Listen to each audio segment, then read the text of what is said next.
તો આજે હું છે ને એક એવી જગ્યાએ આવ્યો છું કે જ્યાં આગળ તમે પૈસા કમાઈ શકો છો. એનું લાઈક રિસાયકલિંગ કન્ટેનર, અહીંયા આગળ એને કન્ટેનર રિસાયકલિંગ નામથી ઓળખાય છે પર્થમાં.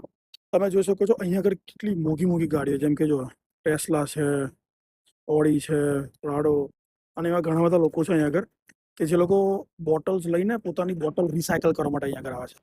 એવું નથી કે પૈસા કમાવા માટે, બટ અહીંયા આગળ ક્લિનલીનેસનું એટલું ધ્યાન રાખવામાં આવે છે ઓસ્ટ્રેલિયામાં કે તમે કોઈ બી જગ્યાએ જાઓ ને તો તમને લોકો ટ્રોલી ને ટ્રોલી ભરીને તમને દેખાશે. જો આ બેન લઈને જાય છે આખી ટ્રોલી ભરીને બોટલો. એ બાજુ આગળ એક પેલા બેન છે, અહીંયા આગળ નકરી ગાડીઓ છે આ બાજુ બધી જગ્યાએ. હમણાં હું તમને અંદર જઈને દેખાડું કે અંદર લોકો કેટલી લાઈન લગાવીને લાઈક કેટલું બોટલોનો ઢગલો લઈને બેઠા છે. પ્લસ કે કેટલું ક્લીન છે આ જગ્યા.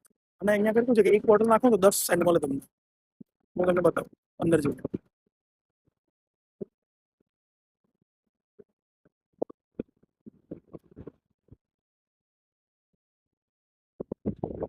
તો તમે જોઈ શકો છો આખું સ્ટેશન ફ્રી છે. અને એટલું ચોખ્ખું છે આ એરિયા, એકદમ નીટ એન્ડ ક્લીન. આ લોકો જો 4 કોથળીઓ નાખી દીધી, આ લોકો બેગોની બેગો પેલો ટ્રોલી ભરીને આવે છે. અહીંયા લાઈનમાં ઉભું રહેવાનું, જ્યારે તમારો નંબર આવે તમારે ત્યાં જવાનું, સ્કેન કરીને સ્ટાર્ટ કરી દેવાનું કામ. તો અહીંયા આગળ પણ લોકો રિસાયકલિંગ ખૂબ ધ્યાન રાખે છે. અને કેવું કે નેચરનું તો સૌથી વધારે ધ્યાન રાખે છે લોકો. અહીંયા પૈસા કમાવા નહીં પણ વસ્તુ રિસાયકલ થાય અને નેચરના કામ ના પહોંચે ને એટલા માટે વધારે આવશે. તો તમારે પણ જો કોઈ આવું હોય તમારા આજુબાજુના સ્ટેટમાં કે તમારા જે રહેતા હોય ત્યાં, તો કોમેન્ટ કરો અને જણાવો કે તમને ત્યાં કેટલા રૂપિયા કે ડોલર કે કેટલા સેન્ટ મળે છે. કારણ કે અહીંયા ઓસ્ટ્રેલિયામાં આજે હું આ ટ્રોલી ભરીને લઈને આવ્યો છું. અહીંયા ઓસ્ટ્રેલિયામાં આઈ થિંક 10 સેન્ટ મળે છે.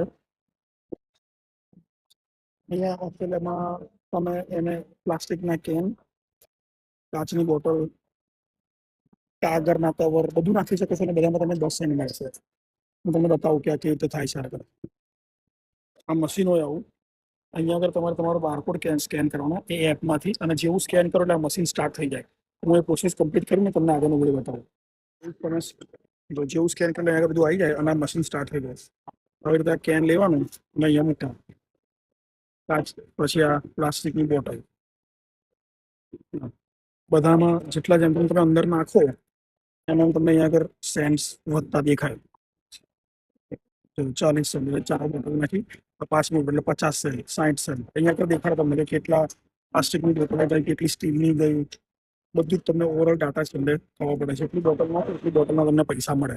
આ રીતે હોય. અને છેલ્લે તમારા બેંકના ખાતામાં ઓટોમેટિક ટ્રાન્સફર થઈ જાય વસ્તુ. એટલે તમારે કોઈ સ્પેસ લેવાની જરૂર નથી. તમે આ રીતે એક નાની સાઈડ હસલ કરી શકો. તો બહાર લેવા જવાની જરૂર નથી તમારા વસ્તુ. તમારા ઘરે તમે બિન રાખો કે આવી વસ્તુ હોય રિસાયકલ થતી હોય એ દર મહિને આવીને કરાવી દો. જે $5-10 નીકળે તમારા માટે, જે $5-10 નીકળે તમારા માટે બેનિફિટ છે. કેમ કે જો અત્યારે મારે $2 થયો, હું તમને છેલ્લે બતાવીશ કે એમાંથી મારે કેટલા કમાવા છે, છેલ્લે કેટલા થાય છે મારે. આ મારે ઘણા બધા મહિનાની સ્ટોરેજ છે. તો એ જોઈએ આવે કેટલું આવે છે. જેમ કે હું હવે બધી બોટલો નાખી ચૂક્યો છું. તો જો $23 બોટલો નાખી. ટોટલ કેટલી બોટલ નાખી? 196 બોટલો નાખી, 2 કાર્ડબોર્ડના પેલા નાખ્યા અને 34 પ્લાસ્ટિકની બોટલ નાખી. ટોટલ થઈને $23 થયા. તો તમારી જોડે પણ બોટલ ને એવું આવું હોય ને તો તમે ભેગું કરો અને આવી રીતે રિસાયકલ કરી શકો. બિકોઝ આ ગવર્મેન્ટ પણ પ્રમોટ કરે છે. તમે જો ખાલી કેટલું ક્લીન છે અંદર, એકદમ નીટ એન્ડ ક્લીન. અને દર 5-5 મિનિટ પહેલા ભાઈ કચરા પોતું કરવા ક્લીન કરવા આવે. આવી રીતે તમારું પતે એટલે અહીંયાથી રિસિપ્ટ નીકળી જાય, તમને એમાં લખીને આપી દે બરોબર. એમાં લખીને આવી જાય અને એ અમાઉન્ટ તમારા ખાતામાં સીધી જમા થઈ જાય. અહીંયા આગળ તમે કોઈ શરમ જેવું નથી. આ કંઈ અમુક લોકોને લાગતું છે કે આ કંજૂસ વેડા કરે છે, બોટલો નાખીને 10 સેન્ટમાં શું સમય લેવાનો છે.